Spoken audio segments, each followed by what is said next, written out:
What is up, Nets fans? Welcome to another live edition of the Brooklyn Buzz. I'm your host, Nick Fay. With me, as always, Jac Manuell. Jack, how you feeling after another win? Six straight. It's the Mitch Creek pod, ladies and gentlemen. Get around us Aussies. We're taking over Brooklyn. How happy were you when he scored that bucket? No, I was as happy as Coach Kenny and everyone else. Our boy Flatbush at Atlantic tweeted out, Coach Kenny only takes out guys who are hot. Happened again for boy Mitchie. It would have been cool if he got to play a little bit more minutes, but obviously the Knicks did a great job of kind of keeping this one close until the fourth quarter. Nets picked up the W, 109-99. Jack, initial thoughts about this one? It was a grind and sloppy sort of affair. A lot of free throws, a lot of fouling, not many like to highlight plays, but you get the win. That's all that matters, and I think there are plenty of other sort of takeaways expected. It wasn't a big D'Lo game, but we had Ed Davis dominating and the chant coming for Enes Kanter.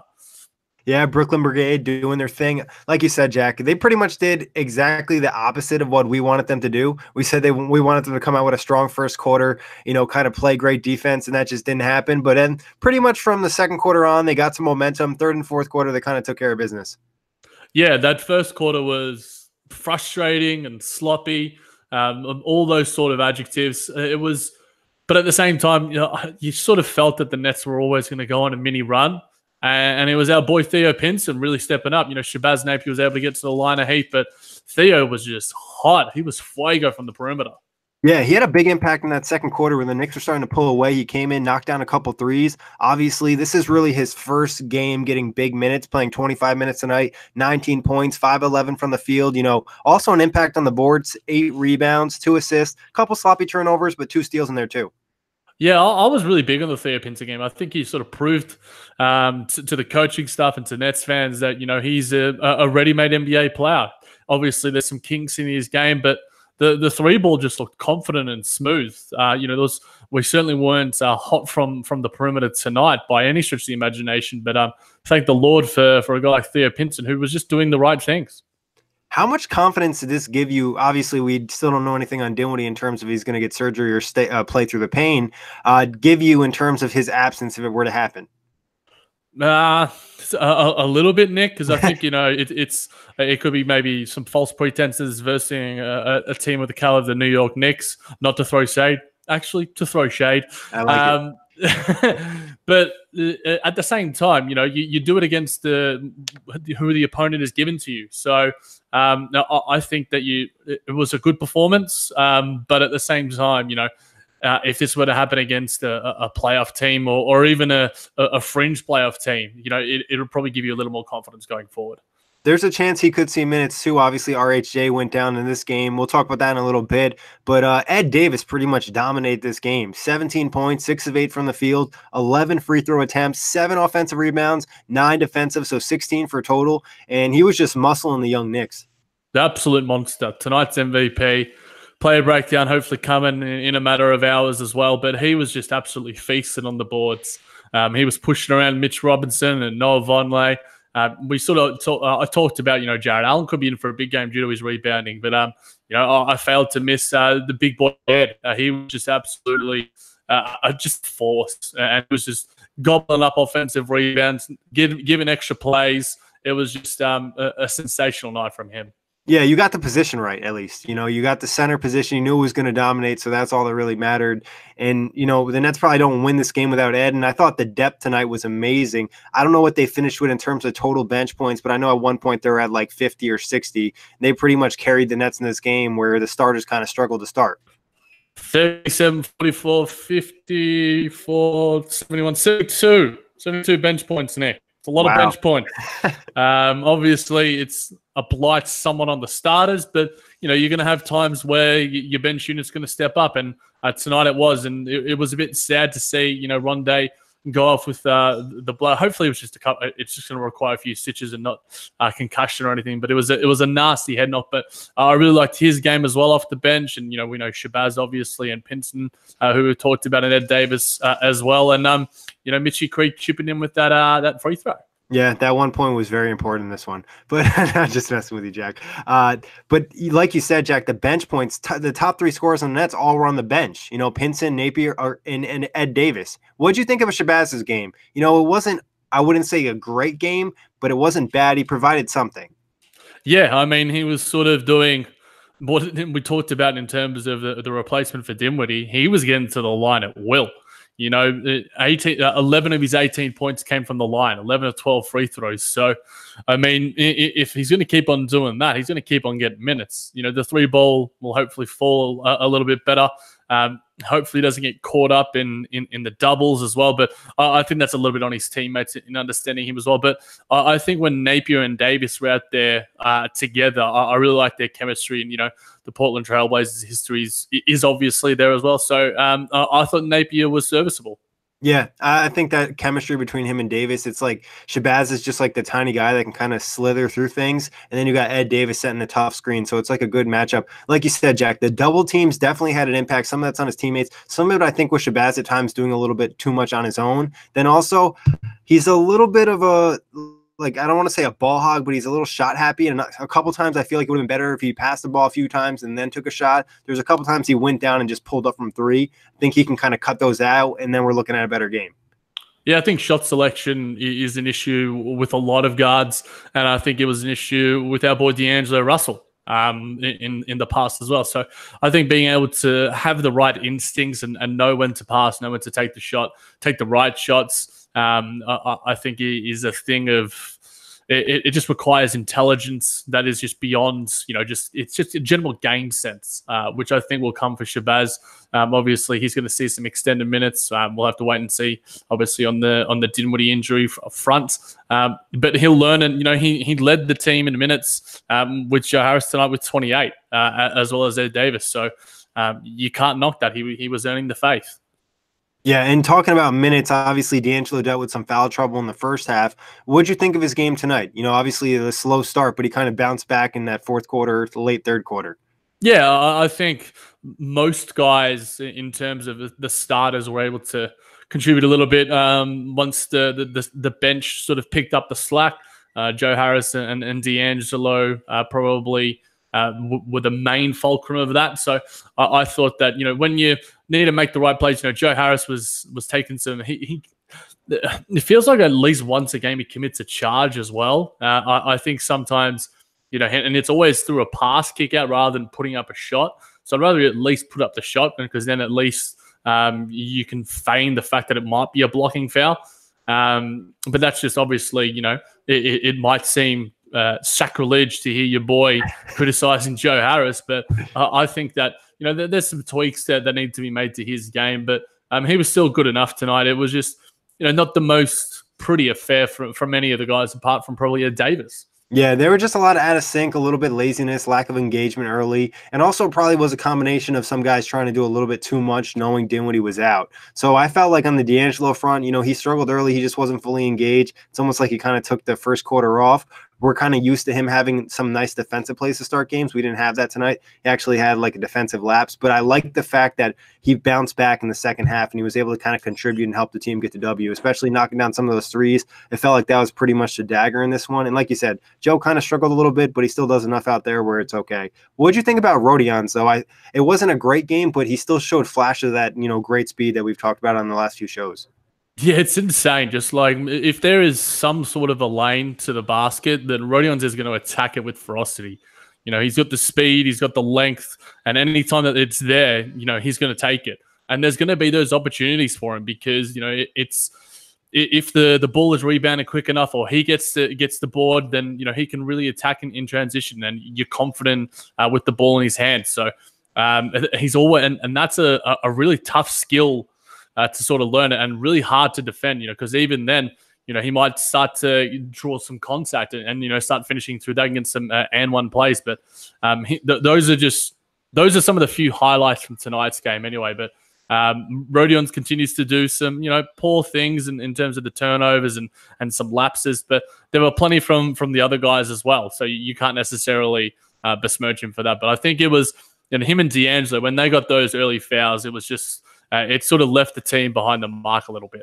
Yeah, it was a couple ticky-tacky calls, and the Nets kind of adapted to that in this game. Obviously they went to the free throw line a ton. Final number was like substantially bigger than the Knicks. They went 32 of 47. They still missed a lot of shots, and Knicks only got there 26 times. So this is a game where I think two things happened. The Nets obviously were terrible taking care of the ball. They lost that battle 19-8. If they take care of the ball and they shoot the free throws better, they win this in probably a bigger blowout. Yeah, I mean, it was. I think taking care of the ball, it was a symptom of our early season woes, and you're not going to be able to give the ball up 19 times against a more credentialed competition than a team like the New York Knicks. So, other than that first quarter, it was just a gritty grind out. And, we've sort of advocated for that a little bit, and it requires those on some occasions, get the weekend off where you come up against a very much improved opponent in the Boston Celtics. So, we got the job done. Yeah, it kind of reminded me a little bit of one of those Chicago games on the road where they kind of didn't play well. They kind of grinded out the second half. Obviously, the Knicks didn't play quite as well as the Bulls, and the Nets were able to kind of pick it up a little bit more offensively. But it's good to know they can kind of grind out these games when they need it. Talking a little bit back to the players, were you concerned about Jared Allen's game? Only 2 points. Obviously some foul trouble early too for him too as well. Yeah, I mean, I was a little bit frustrated with the fact that, he was just allowing Noah Vonleh to take some perimeter threes. And Noah Vonleh's been shooting like 40% from the perimeter this season. And it's just like, I get you leave guys open, be like a Draymond Green or whoever. But, Noah Vonleh has proven to be a decent enough shooter there. And, if he makes one, that's when you go guard him. And he just wasn't doing it. So I think it was just a lack of engagement from Jarrett. There was some nice plays here and there, but you get in foul trouble and it's going to hurt you. And I think that's it. He was a recipient of that as well. But a bit of a sloppy game from him as well. It was one of his poorer games of the season. But when you have Ed Davis stepping up, then who cares? Yeah, luckily this is, another kudos to Sean Marks for having Ed Davis there, obviously. But like you said, Jared Allen, not one of his best games, wasn't fully engaged. I think he could learn a little bit of something from Ed Davis, who did a better job, I thought, of kind of finding the open space for his guards when those double teams were coming. And Jared Allen kind of didn't do that and kind of got his guards some early turnovers as well.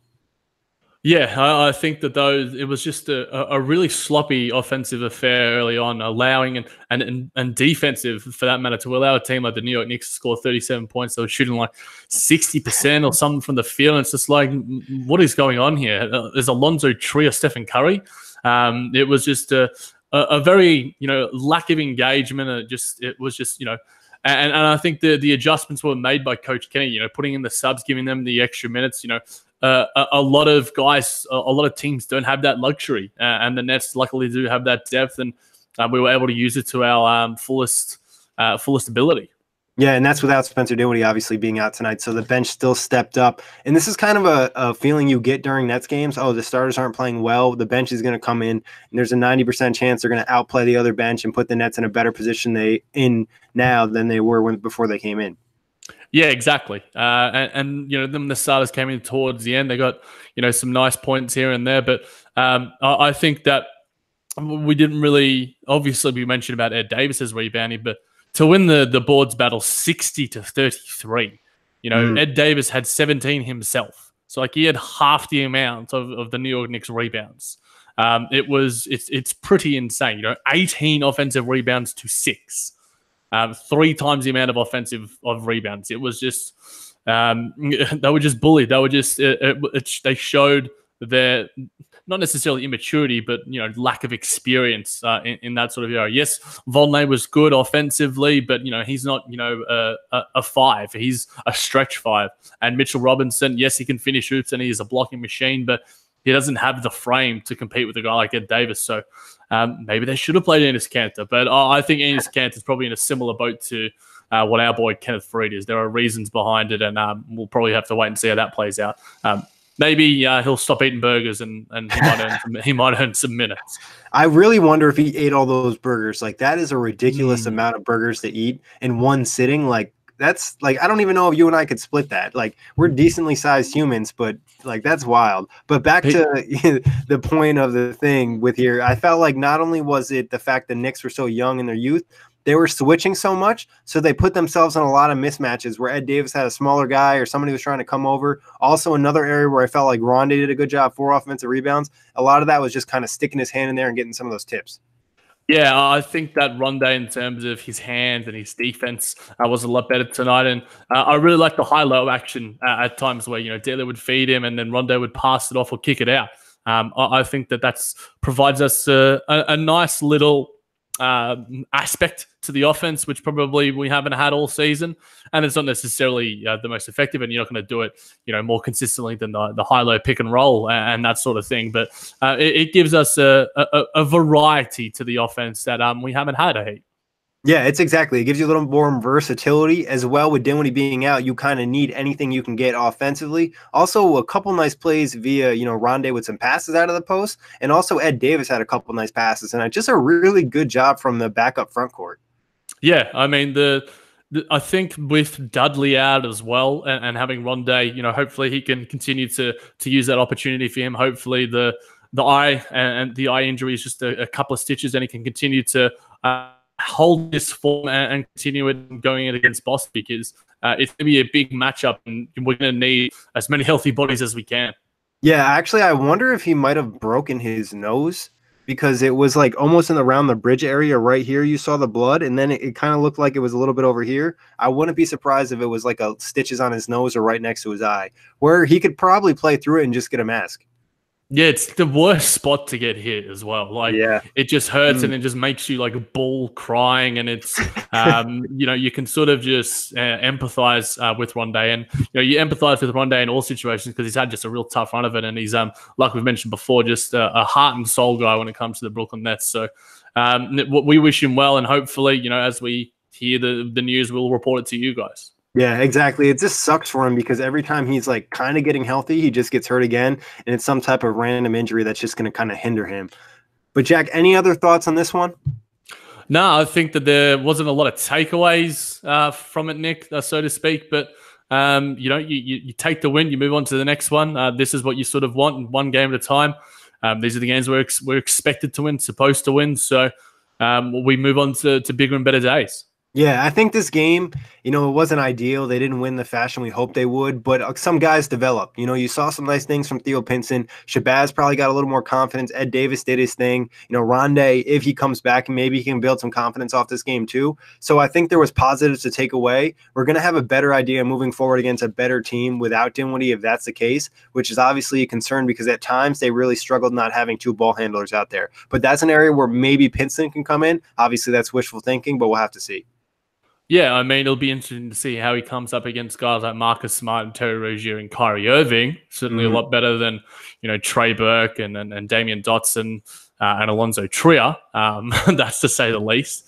But at the same time, you throw him to the Wolves. If he can do it, if he can prove it and he shows some good plays, is steady with the ball in his hands, makes the right decisions, hits some threes here and there, then that's all you can ask for. And I think that, he's already given the coach his confidence with how he played tonight. So I think I'd be surprised if we don't see some more minutes from him, unless, Spencer Dinwiddie does decide to play through the pain for the rest of the season.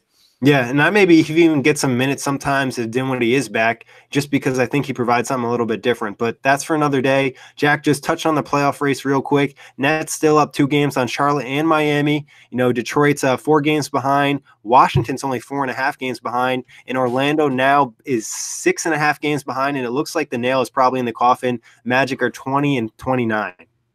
Yeah, I mean, it seems more and more likely that the Nets are solidifying themselves, but we do have a very tough run, to end the season. We're versing some really tough opponents, so I think we need to be wary, obviously. The optimism from me is never going to be super high, obviously, despite the fact that 538 apparently now has it at 80% chance of making the playoffs. Which is astounding to me. I can't remember that number being a thing when it related to the Nets for a very, very long time, but it certainly is a rather reputable site. So, I mean, you take it for what you will. Yeah, Jack, so you're not very optimistic, but I'll still ask you anyways. Do you think there's any chance where, Indiana falls down and the Nets are able to jump them, or, Philly, Jimmy Butler, there's a question with his sprained wrist. Is there any chance of the Nets even moving higher, or no chance for you? No, I'm giving it slim to none. I'll give it. I'm not going to give it none because Give us anything a can number. happen. 8, 9%. I'm not giving it double digits. I just don't think that we have the caliber of talent to compete with those teams. And despite the fact that Victor Oladipo is out, I still think that the Pacers are a better team overall and have established themselves in a better position to keep that sort of area and that position for them. And a team like the Sixers has 3 all-stars, whether they all 3 of them make it remains to be seen. Obviously, one of them is already. And they could add some pieces. Maybe they add a guy like Noah Vonleh. Maybe they find some guys in the buyout market. But I think that that team is far too talented for us to compete with, at least in the standings. But when it comes to the playoffs and we come up against those two, either of those opponents, then who knows what could happen. Yeah, I think the Nets, if Dinwiddie and LeVert are both back and healthy, I think they're probably a better team than the Pacers without Oladipo. So they're obviously, but they have to get healthy and make that jump. Philly, like you said, is a better team, but there is some talk about Butler possibly having a longer-term injury. Obviously, like you said, too, they're going to be active at the trade market, probably try to move Markelle Fultz maybe for a piece that can help them now. So something to keep an eye on. But it'd be interesting if they did get a matchup with any of those teams. I think the Nets would probably prefer those two over the likes of Toronto, Milwaukee, or Boston. Yeah, I think you'd probably say that. I'd probably say, Philly would be the number one. You'd probably say take Indiana now without Victor Oladipo. But we have matched up with Philly well in the past. So I think both of those teams, they don't pose fear for the Brooklyn Nets. So we'll have to wait and see how it all pans out. A 7-game series, anything can happen, but, we've got to get there first. Exactly. Obviously, we're talking way too soon. Jack, any other final thoughts or topics you want to touch on before we get out of here? Nah, I think that we've touched on everything. The pre-games, the post-games. We provide too much content, it seems, Nick. We're running out of stuff, mate. Yeah, we are. We're doing a lot of content lately. And if you want to check it all out, iTunes, Blog Talk Radio, OTGBasketball.com, NetsRepublic.com, Dash Radio, and YouTube. That wraps it up. Always a pleasure, Jack. And a big thanks to everybody who checked in.